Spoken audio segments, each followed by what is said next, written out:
આજથી થોડાક દિવસ પહેલાં ઓગળના ઉણ ગામમાં ચૌધરી સમાજ અને રબારી સમાજ વચ્ચે ઘર્ષણની સ્થિતિનું નિર્માણ થયું હતું.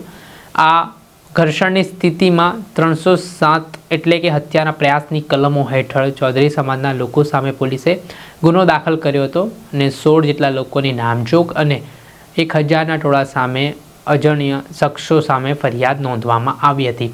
ફરિયાદ નોંધાયા બાદ હવે ચૌધરી સમાજના લોકો રોષે ભરાયા છે ને એક તરફી પોલીસે કાર્યવાહી કરી છે. તે મામલે તેઓ પોતાનો રોષ વ્યક્ત કરી રહ્યા છે અને કહી રહ્યા છે કે જો આ મામલામાં આગામી સમયમાં કોઈ નિરાકરણ લાવવામાં નહીં આવે તો પીએમ મોદીના કાર્યક્રમનો પણ તેઓ વિરોધ કરશે તેવી ચીમકી ઉચ્ચારતા આગેવાનો આજે કલેક્ટર કચેરી આવેદનપત્ર પાઠવવા પહોંચ્યા અને તેમણે શું કહ્યું વિગતે વાત કરીએ.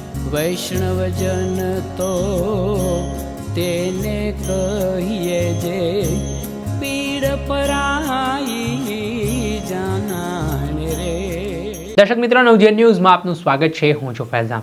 થોડાક દિવસ પહેલાં રબારી સમાજની દીકરી કિંજલ રબારીએ ચૌધરી સમાજના યુવક અશોક ચૌધરી સાથે આંતરજ્ઞાતીય લગ્ન કર્યા હતા, જેને લઈને રબારી સમાજના લોકોએ ભારે વિરોધ કર્યો. ત્યારબાદ દીકરી સમાજમાં પરત ફરી. ત્યાર પછી આજથી 2 વર્ષ પહેલાં જે રૂણી ગામની ચૌધરી સમાજની દીકરી છે તે ઓગળના ઉણ ગામના રબારી સમાજના યુવક સાથે ભાગીને તેણે લગ્ન કર્યા અને તેને લઈને થોડા દિવસ પહેલાં ચૌધરી સમાજની એક બેઠક ભાભર ખાતે મળી. ત્યારબાદ કેટલાક યુવાનો છે તે ઉણ ગામ પહોંચ્યા હતા ને ચૌધરી સમાજ અને રબારી સમાજના લોકો વચ્ચે ઘર્ષણની સ્થિતિનું નિર્માણ થયું હતું. ગાડીઓના કાચ તૂટ્યા હતા. અજંપાભરી સ્થિતિનું નિર્માણ થયું હતું. આ ઘટનામાં પોલીસ દ્વારા 16 જેટલા લોકો સામે નામજોગ અને 1000ના ટોળા સામે હત્યાનો પ્રયાસ, રાયોટિંગ તેમજ અલગ અલગ કલમો હેઠળ ગુનો પણ નોંધ્યો હતો. ત્યારે આને લઈને પોલીસની કામગીરી સામે ચૌધરી સમાજના લોકો નારાજ ચાલી રહ્યા છે. ત્યારે આને લઈને આજે વાવથરા જિલ્લા કલેક્ટર કચેરીએ ચૌધરી સમાજના આગેવાનો દ્વારા આવેદનપત્ર પાઠવવામાં આવ્યું છે ને આ મામલામાં થરાદ પોલીસ સ્ટેશનના પોલીસ ઇન્સ્પેક્ટર કે.બી. દેસાઈની કામગીરી સામે તેમણે સવાલ ઉઠાવ્યા છે અને તેમણે એક તરફી કાર્યવાહી કરી હોય તે પ્રકારના આક્ષેપો કર્યા છે, જેના પગલે ખાતકીય તપાસની માંગ આ આગેવાનો કરી રહ્યા છે. પહેલાં તો સાંભળો શું કહી રહ્યા છે ચૌધરી સમાજના આગેવાનો.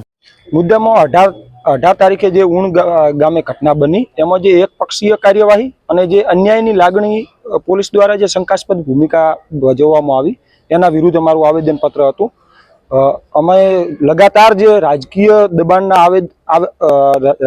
દબાણ છતાં મોટી સંખ્યામાં હું આભાર માનું છું જેમના સપોર્ટ થકી અમે આવેદનપત્ર આપી શકીએ. બાકી અમારા ઉપર એટલું બધું દબાણ કરવામાં આવ્યું કે અમે આવેદનપત્ર જ ના આપીએ.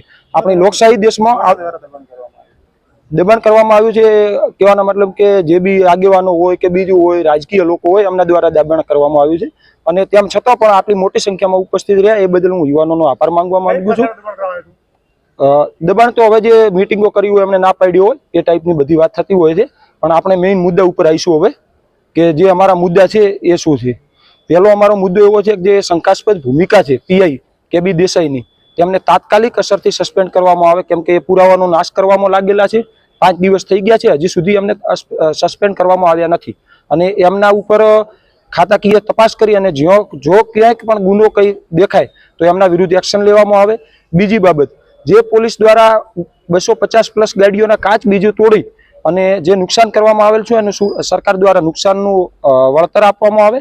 ત્રીજો મુદ્દો એવો છે કે જો ઉશ્કેરણીજનક ભાષણ આપવાનું જ ફક્ત વાત હોય તો એમાં સૌથી પહેલા ઠાકરસિંહભાઈ રબારીએ સોશિયલ મીડિયાના માધ્યમથી જે 2 સમાજને શાંતિથી રહેતા હતા એમને એકબીજાના સામે કરવાનો જે પ્રયાસ કર્યો છે એમના વિરુદ્ધ પણ ઉશ્કેરણીજનક ભાષણની ફરિયાદ કરવામાં આવે. ચોથો મુદ્દો કે આપણે જે રૂણી ગામ છે એ વાવથરા જિલ્લામાં આવેલું છે. ત્યાંથી જે ઉણ ગામમાં ગયા તે 60 કિલોમીટરનું અંતર છે. ત્યાં આગળ આ વાવથરા જિલ્લો છે, પછી રાધનપુર થાય તો પાટણ જિલ્લો આવે છે. પાટણ પછી જે ઉણ ગામ છે ત્યાં બનાસકાંઠા જિલ્લો આવે છે. તો 3 જિલ્લાના એસપી જો 307 લાગતી હોય ત્યાં મતલબ કંઈક હથિયાર લઈને ગયા હશે, બીજું લઈને ગયા હશે. તો જો હથિયારો લઈને ગયા હોય 3 જિલ્લાના એસપીની ભૂમિકા પણ શંકાસ્પદ દેખાય છે. એટલે જો 307 લગાવવામાં આવે તો 3 જિલ્લાના એસપીઓ વિરુદ્ધ પણ કાર્યવાહી કરવામાં આવે એવી અમારી યુવાઓની માગણી છે. અને જો અમારા મુદ્દાઓ નહીં સંતોષાય તો 31 તારીખે નાની મુકામે જે ભાજપનો કાર્યક્રમ રાખેલ છે, નરેન્દ્ર મોદી આવવાના છે એવા અમને યુવાનોને સમાચાર છે, તો ભાજપની એક પણ બસ અમારા ગામમાંથી નીકળશે નહીં. અસ્તુ. નવીનભાઈ ચૌધરી, દોડ. હવે સાંભળીએ તો ચૌધરી સમાજના યુવા આગેવાનો તેમનો રોષ જોવા મળી રહ્યો છે. તેમણે 3 જિલ્લાના એસપીઓની કામગીરી પણ શંકાના દાયરામાં ગણાવી છે અને કહ્યું છે કે આટલા મોટા પ્રમાણમાં ઘટના ઘટી છતાં એક પક્ષ તરફી જ પોલીસે ફરિયાદ નોંધીને કાર્યવાહી કરી છે, જેના જ કારણે મામલો ગરમાયો છે. દર્શક મિત્રો, આવા જ નવા વિડીયો સાથે આપણે માહિતગાર કરતા રહીશું, એટલે નવજીવન ન્યૂઝ જોતા રહો.